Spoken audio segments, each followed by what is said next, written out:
Hello golfers! In this video we're going to talk about putters.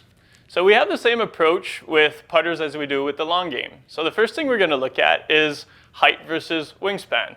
We notice that with people who have longer arms than they have height, they will stand up in a little bit more erect position.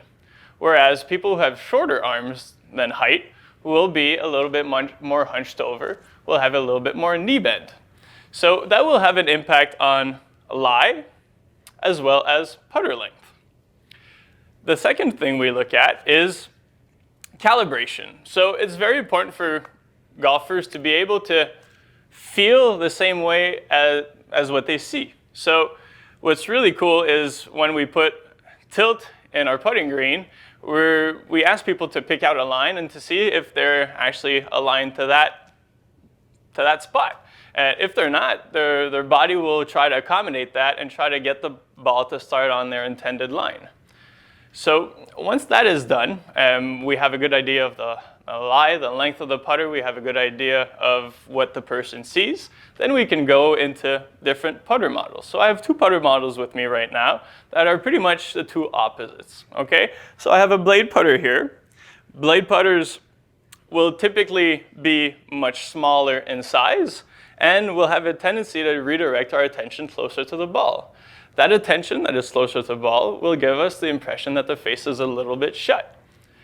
If we go into the mallet type of putter, the mallet has longer flow lines, which redirects our attention a little bit more in a rearward position. And that will have the impression that the face is a little bit more open. So once we've figured that out, we just want to know, okay, so what's the intended path of the putter for that particular golfer? Some people like to have a putter that will rotate around them, which they will benefit from a putter that has a little bit more toe hang. If we have someone who tries to putt it very in a straight line or straight back and straight through, we might suggest a putter that when we balance it, that the face is parallel to the ground.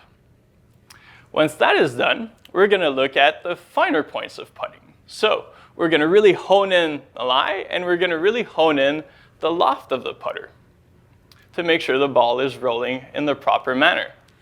Once that is done, we're going to look at grip size. Grip size is more of a preference-based, but there are a little bit of performance gains or benefits from using the proper grip. Some people would benefit from a larger grip, whereas some people will benefit from a smaller grip. Stick to your game.